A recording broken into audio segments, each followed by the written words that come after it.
Welcome back to The Awakening. I'm Father Justin Waltz, and this is episode number 5 with my interview with Lance Goetz, who was hit by a train. In our last episode, we talked about Lance coming home to the dairy farm and the many challenges he and his family faced in the early days of his healing and recovery.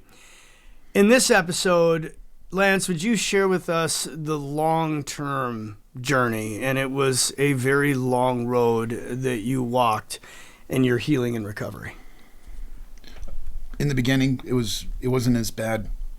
When I just did what actually a father, now Bishop Vetter, wrote me a note, and he said, trust, trust, trust. Those 3 words were going through my mind a lot, but after I broke down, I kept drifting towards a path of self-medicating. And as I kept on doing that, I kept failing in my surgeries. I would try to go to school. I ended up having to drop out at community college 3 times because of major surgeries. I kept trying to have jobs. I was even working jobs in a wheelchair. I spent about 2 years off and on in a wheelchair, about 2 years off and on with crutches, just trying to keep going. But while I'm on crutches, I started drinking and self-medicating and thinking maybe I could find some solace by hanging out with other people that do the same. And my family, seeing me start to drift off, they all tried to reach me. My big brother took me on a drive it was after a bachelor party where someone in our family was getting married, and he was driving home on an old highway, and he was driving all over the highway. I said, knock it off, Trav. No one was on the highway. It was completely desolate, something you may not realize about North Dakota. You might be somewhere 100 miles away from anyone, and that's kind of what this was. He kept driving on the wrong side of the road, though. And when I asked him not to, he said, well, why not, Lance? That's what you're doing. You're driving on the wrong side of the road. Everything you're doing is on the wrong side of the road. This is where you're living now, Lance. In an attempt to wake me up with fear, he was just trying to get me back on the right path, shock me back to normal. My mom was asking me to go to therapy, and more than once she asked me to go to therapy, but therapy wasn't in my family something that was looked on favorably. But still, she still wanted me to go to therapy. But for some reason, stubborn head, I thought if I went to therapy, they would just give me drugs, and that's really what they did. I only went once. And the problem was, when I actually did try to pray, the few times I did, I would pray and ask, want to ask for help, want to ask for intervention, as another surgery failed, as another bone graft failed, as another rod got hammered down my tibia. Ultimately, though, I felt like I wasn't worthy of it. I wasn't worthy of anything. I already had too much to be asking for more, and so I would do is just say thank you and then go back to self-medicating.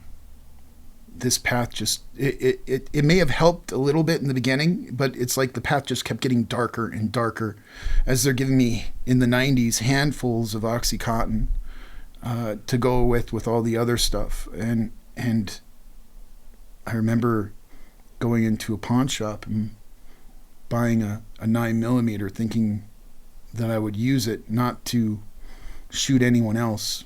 I'd never shoot anyone else, but I might shoot myself. And I kept that. And I kept that around.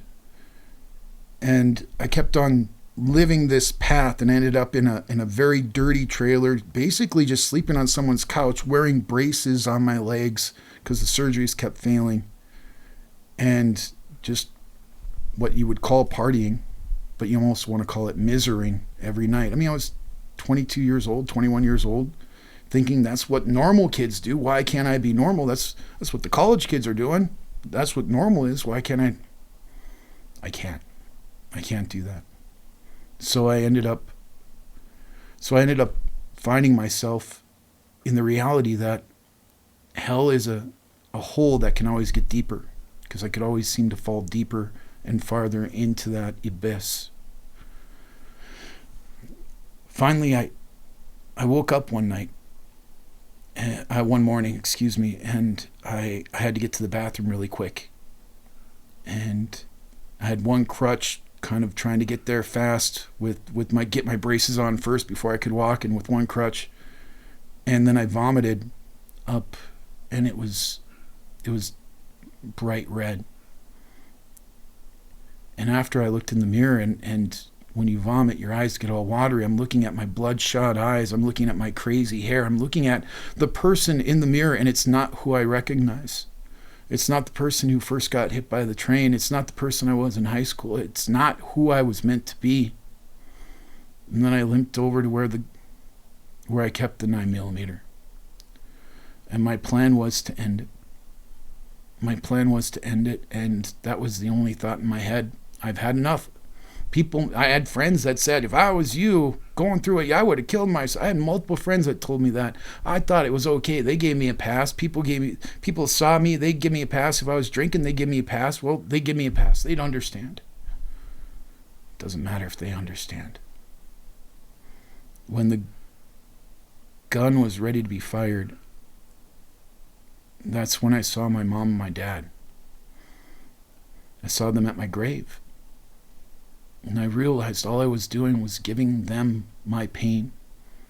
And then I saw my siblings and the people who truly love me, who have been trying to reach me from the abyss that I was trying to ruin myself with, and the people that were trying to reach me, telling me the thing I didn't want to hear. And I saw how hurt they were. I saw how both my brothers was hurt and how my sister was hurt. I saw how I made my mom cry again. That's when I fell to my knees. And I prayed. I prayed to God. I asked him to help me. Just make the changes I need to make. Help me get away from this person that isn't who I'm supposed to be. And it's not like something's going to happen all at once, but I asked him to help me. And ultimately, within 5 days, I was out of that house. I went and moved in somewhere else. Within 5 days, I was on a different path. Now, that path wasn't everything all at once. I still had horrible surgeries. I still had 2 more fixators to have on my legs. 2 more, a whole year and a half of fixators where they had to regrow 3 inches of bone. But ultimately, I finally got on the right path. Amen, brother. Yeah, that's incredibly moving. And I think at this point, anybody out there that's watching this that might be in the same spot, there is always hope. As long as you are alive, there's hope. And things did get better.